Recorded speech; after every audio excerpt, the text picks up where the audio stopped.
Sir నమస్తే sir. నా పేరు గొల్లపల్లి వీరనాశ్వరరావు. తమ్మవరం గ్రామం నుంచి వచ్చాను సార్. మా ఊర్లో గత 30 సంవత్సరాల నుంచి మా రైతుల బాధ ఎవరో పట్టుకుని నాదుడు లేదు సార్. మా భూములు ఏపీఐసిలో 1994లో ఫస్ట్ టైం తీసుకున్నారు సార్. ఆ సెకండ్ టైము మళ్ళీ అప్పుడు రైతుల అంగీకారంతో ఇచ్చారు సార్. ఏదో అభివృద్ధి చేస్తాం, అది చేస్తామంటే అది చేస్తాం, ఇది చేస్తామంటే ఆ రైతుల అంగీకారంతో నమ్మి ఇచ్చారు సార్. సెకండ్ టైం మళ్ళీ మా ఊళ్ళో ఎక్విజిషన్ చేశారు సార్. 294 ఎకరాలు. మా ఊరు ల్యాండ్ మొత్తం 650 ఎకరాలు సార్. మా ఊరు ల్యాండ్ మొత్తం 650 ఎకరాలు. ఫస్ట్ ఎక్విజిషన్లో 300 ఎకరాలు తీసేసుకున్నారు. సెకండ్ ఎక్విజిషన్లో 295 ఎకరాలు మళ్ళీ ఎక్విజిషన్ పెట్టారు సార్. దానికి రైతులు ఎవరు అంగీకరించలేదు సార్. అప్పట్లో మాకు 2008 దాకా కూడా మాకు పంట నష్టం రిజిస్ట్రేషన్ జరిగి సార్. అప్పట్లో అది విషయం తర్వాత 2008 తర్వాత చిన్న గొడవ జరిగి అప్పుడు కాంగ్రెస్ ప్రభుత్వానికి రైతులకి గొడవ జరిగి ఇష్యూ పెద్దది కేంద్రం వరకు వెళ్ళి పెద్ద గొడవ జరిగి ఫ్రెంచింగ్ వేయకపోతే అప్పుడు ఇష్టం లేదు సార్ మాకు. ఇప్పుడు కూడా ఇష్టం లేదు సార్ మాకు. మా భూములు మాకు ఇవ్వండి అని చెప్పేసి ఇప్పుడు కూడా అడుగుతున్నాం సార్. గవర్నమెంట్ అధికారుల దగ్గరికి వెళ్తుంటే ఎవరు కూడా మాకు రెస్పాండ్ అవ్వట్లేదు సార్ సరిగ్గాని.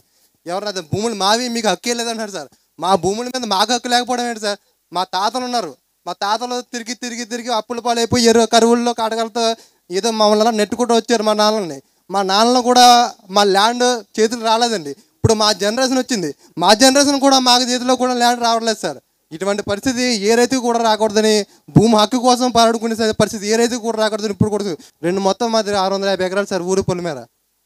దాంట్లో ఒక 300 ఎకరాలు ఇండస్ట్రియల్ కోసం ఇచ్చేసాను సార్. తర్వాత మళ్ళీ ఇంకో 1994లో 97లో మళ్ళీ ఎక్విజిషన్ పెట్టి మళ్ళీ ల్యాండ్ పూలింగ్ చేశారు సార్. అది సార్ మెయిన్ రీజన్ అంటే ఏంటి సార్? ప్రతి వచ్చిన అధికారులందరూ అప్పుడు చంద్రబాబు నాయుడు గారు వచ్చారు. మన నాగేంద్రబాబు గారు కూడా ఆ టైంలో వచ్చి రైతుల్ని అప్పుడు గొడవ జరిగితే పరామర్శించి ఇది 3 పంటలు పండి భూమిని బంజరు భూమి కింద చూపించి వాళ్ళు ఎక్విజిషన్ చేసేది సార్. ఇప్పుడు కూడా మా రైతులు 3 సంవత్సరాలకు 2-3 పంటలు పండిస్తున్నారు సార్. దాంట్లోని ఇప్పుడు కూడా పండిస్తున్నారు సార్. అంటే భూమి మా దగ్గర ఉంది సార్, కానీ మా దగ్గర డేటా అంతా కూడా వాళ్ళ ఏపీఐసీ కింద చూపించుకుంటున్నారు సార్. మాకు డబ్బులు ఇచ్చేసినట్టు డబ్బులు మాకు ఇచ్చేసినట్టు వాళ్ళ కోర్టులో కేసు వేస్తే అప్పుడు అప్పులు కోర్టులకి చందాలు అవి వేసుకుని భరించలేక మా ఊళ్ళో వదిలేశారు సార్. రైతులు కాదు సార్, వాళ్ళ దగ్గర ఏముంటుంది, వదిలేసి బంజరు భూమికి అని చెప్పేసి వదిలేశారు సార్.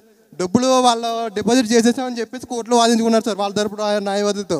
మొత్తానికి అవి లా ప్రకారం మేమేం పోరాడలేము సార్. మేము రైతులము పండించుకుంటాం, ఏదంటే సరే మట్టి పిసుకునే బతుకుతాం తప్పించి దాని మించి మాకు ఆధారం లేదు సార్.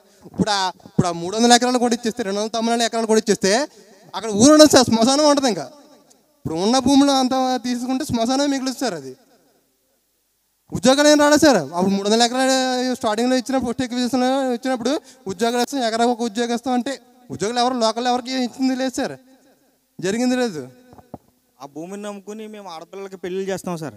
ఆడపిల్లలు పెళ్లి చేస్తే పశువు కుంకుమ మాని కింద ఇస్తే వాళ్ళు ఎవరో కూడా మాకు మళ్ళీ వాళ్ళు తిరిగి మళ్ళీ మా ఇంటికి పంపించేయడం, మా భూమి మాకు ఇవ్వాలని లేదా కట్నం కింద ఇచ్చినప్పుడు మేము పెళ్లి చేసినా సరే ఉపయోగం లేకుండా పోవడం, పంట నష్టపరిహారం మాకేం రావట్లేదు సార్. ఎందుకంటే భూములు మా పేర్లు మీకు ఆల్రెడీ తీసేసుకున్నారు, మీరు డబ్బులు అని చెప్తున్నారు సార్. ఇప్పుడు అసలు మాకు ఇంకా ఏ విధంగా కూడా ఆధారం లేదు సార్. మేము రైతులందరూ కూడా అదే విధంగా ఆధారపడి ఉన్నాం సార్ ఆ భూమి మీద.